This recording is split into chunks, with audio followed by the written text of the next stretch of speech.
Hi friends, welcome to my channel.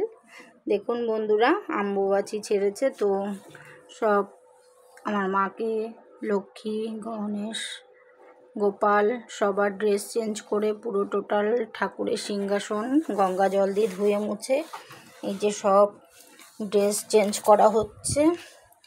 এই দেখুন, আর এইখান থেকে বক্স থেকে সব ড্রেস পরানো হবে, সব নামানো হয়েছে। এই এক বালতি জামা কাপড় হয়েছে, এখনও চারিদিকে শুধু জামা কাপড়, চুল সব পুজোর বাসন টাসন টোটাল মাজা ঘষা করে এবার সিংহাসন ধুয়ে মুছে তারপরে আবার নতুন করে পুজো হবে। তো দেখতে থাকুন, সঙ্গে থাকুন। টোটাল সিংহাসন গঙ্গা জল দিয়ে মোছামুছি হচ্ছে। এই যে টোটাল অম্বুবাচী ছেড়ে গেছে, মানে অম্বুবাচী কমপ্লিট। আমার ঠাকুর স্নান টান করে পরিষ্কার পরিচ্ছন্ন জামা কাপড় পরবে, সিংহাসন পরিচ্ছন্ন করে ধুয়ে মুছে যে গঙ্গা জল দিয়ে পরিষ্কার করা হচ্ছে। আর ওই সিংহাসনে সবাই আছে, সব এক এক করে স্নান করিয়ে তুলব।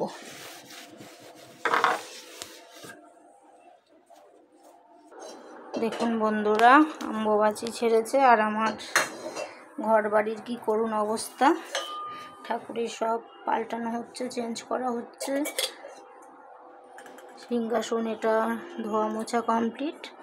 এবার এটাতে সাজাবো, সবাইকে এটাতে স্নান করানো হবে গঙ্গা জল দিয়ে, তারপরে সব পরানো হবে। এবার আমি এগুলো পেতে নিই সিংহাসনের মধ্যে কাপড়টা দিয়ে, তারপরে কথা বলছি। দেখুন বন্ধুরা, আমার সরস্বতী মাকে কেমন লাগছে। সরস্বতী মায়ের স্নান হয়ে গেছে, এক এক করে সবাইকে স্নান করানো হচ্ছে। দেখুন বন্ধুরা, এই অবধি হয়েছে স্নান করানো। এই যে লক্ষ্মী গণেশকে কমপ্লিট হলো, লক্ষ্মী ঠাকুরকে হলো, মা সরস্বতী অবধি কমপ্লিট হয়েছে, এখনো প্রচুর বাকি। দেখতে থাকুন, পরপর স্নান হচ্ছে। শিব ঠাকুর হয়ে গেছে, এবার ইকু বের হবে।